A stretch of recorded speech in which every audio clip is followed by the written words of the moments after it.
Too Sweet Wrestling Podcast. Ladies and gentlemen, we are here. It is Friday once again, and it is episode 43 of the Too Sweet Wrestling Podcast. Yes, I did say episode 43, not 42.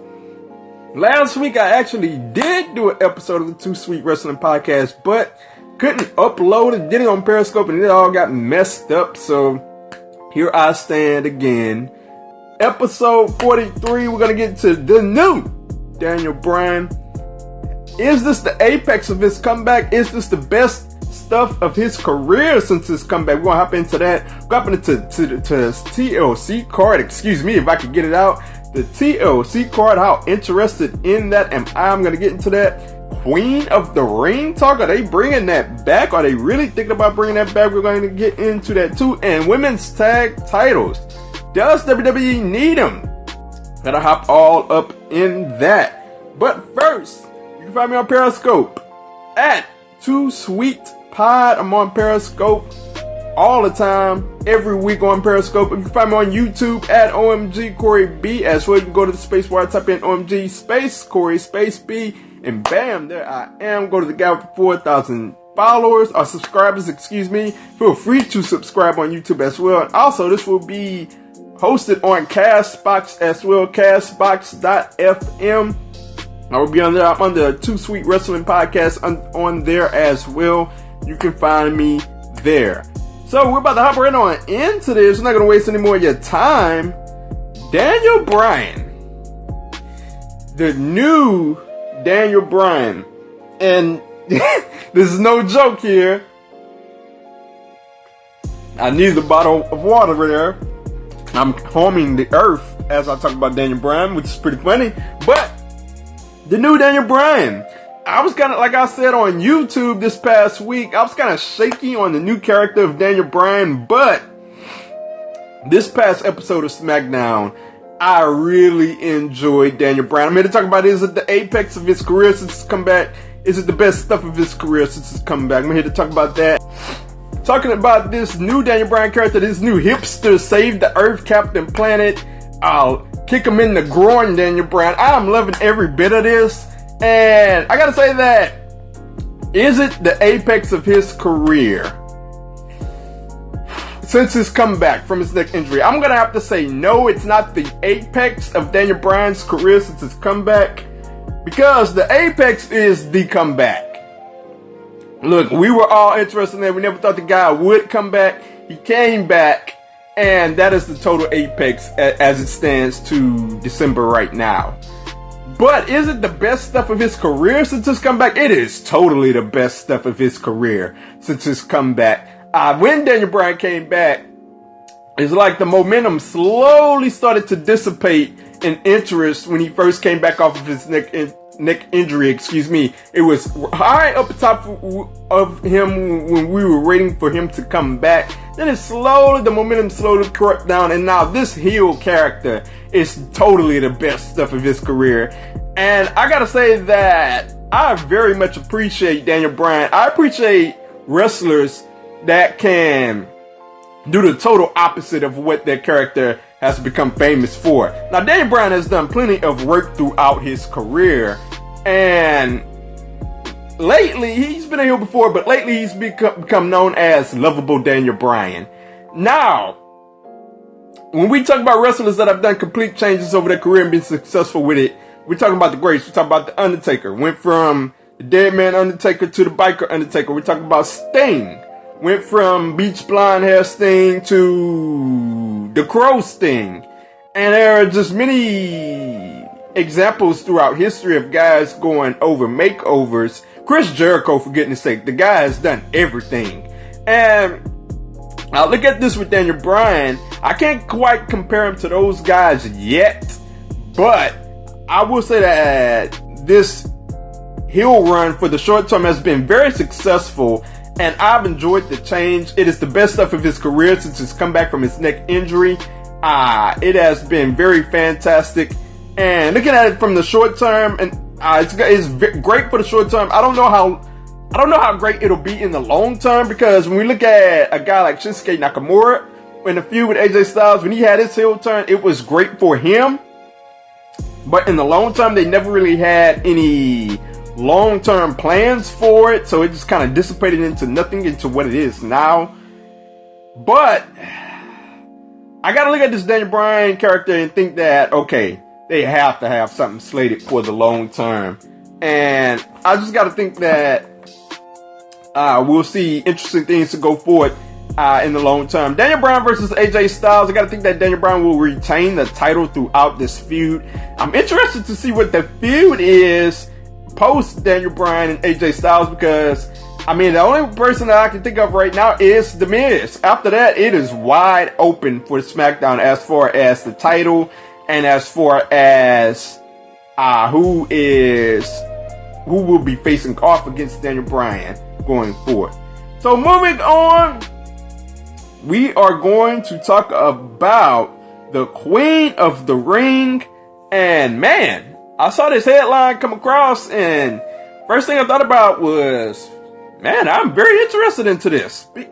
And look, the report comes from Dave Meltzer in the latest edition of the Wrestling Observer newsletter. He says that WWE is planning on a Queen of the Ring tournament in 2019. Meltzer said WWE is looking at another all-female pay-per-view for next year. The Queen of the Ring narrative, the Queen of the Ring theme seems to be the thing that is being tossed around at the moment.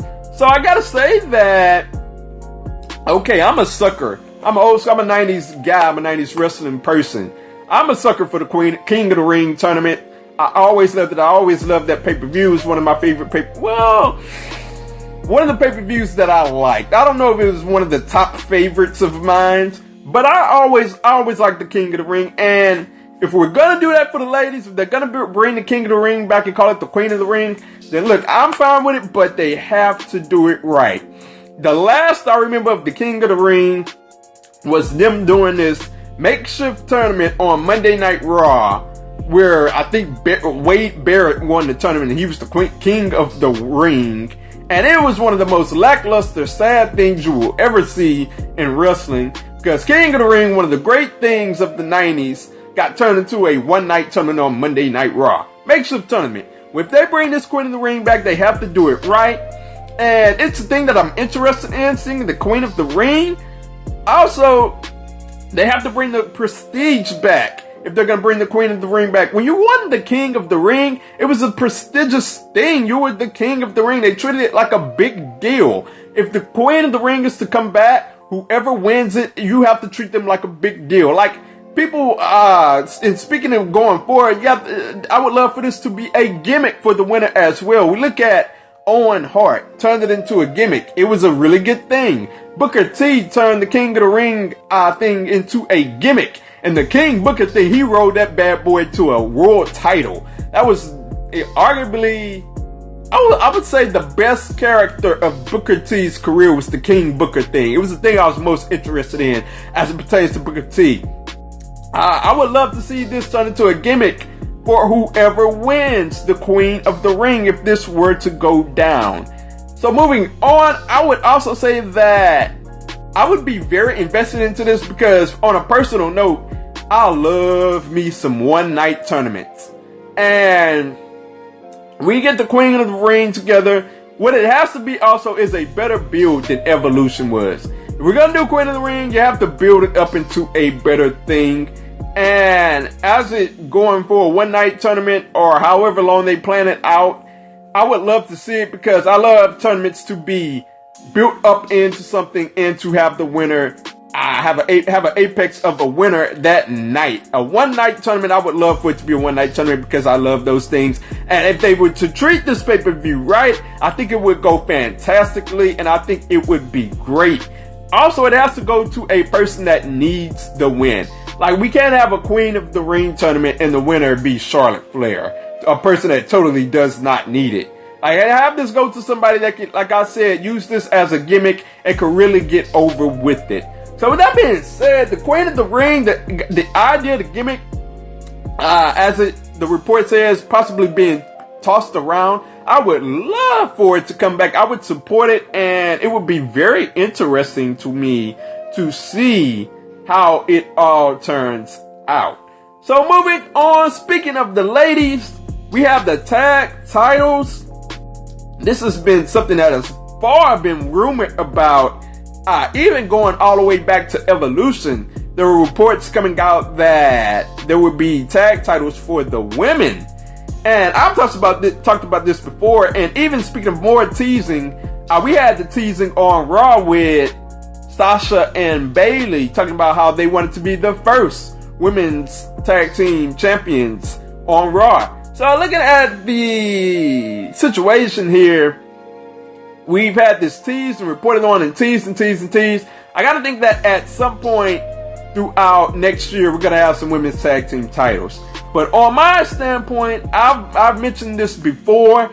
If it's coming down to me, I gotta say that I do not want women's tag team titles for WWE because, look, they can't book one division right on Raw. You mean to tell me that they're going to bring tag team titles and have two divisions? They're going to screw up two divisions? Look, it's going to be a thing to where it's going to be tough to get invested into.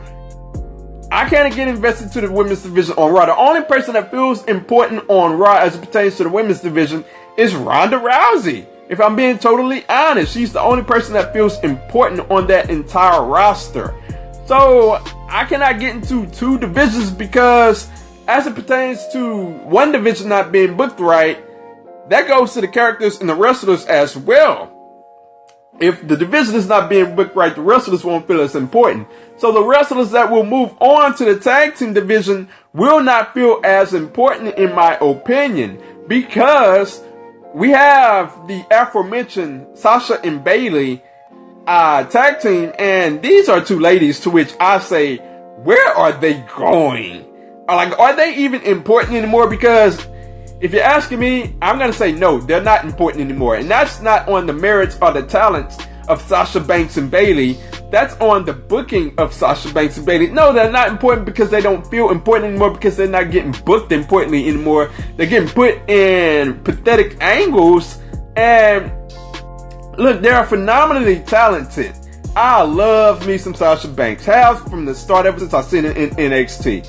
And I think that she's going down to nothing. You can ditto for Bayley as well. She's going down to nothing as well. So when we discuss tag team titles for the women, look, I got to take it back to Impact Wrestling.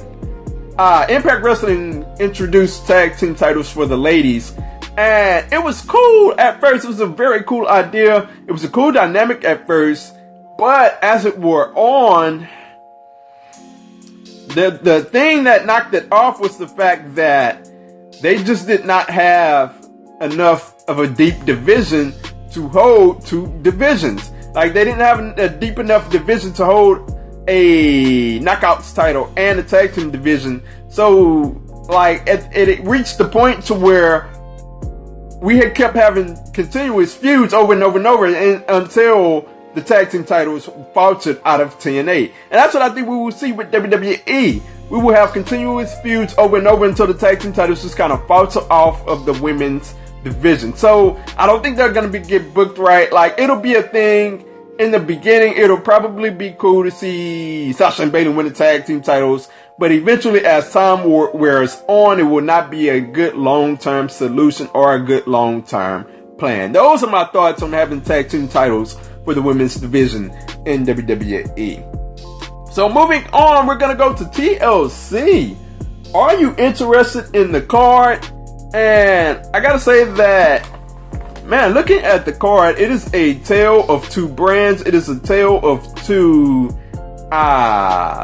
stories here. Because when I look at the Raw side and I'm looking at the build here, just think about the last few Monday Night Raws. I think about the last few SmackDowns. The last few Monday Night Raws has just been horrible, man. It's just, I can't get invested towards anything. And that falls all the way to the TLC card. The only thing I can get invested into, the only thing I can get interested in is Seth Rollins versus Dean Ambrose. And I'm starting to lose my interest into that too, because they've had Dean Ambrose be wacky Dean Ambrose, and I hate him as that. You know, when Dean Ambrose came back, he was this lunatic, just literally a lunatic character that just looked deranged and just looked like he wanted to tear the heads off of anything, and it was very interesting. Seth Rollins versus Dean Ambrose was very interesting at first, but now it just feels like another placeholder feud as we head into TLC. Another feud to get us through the month.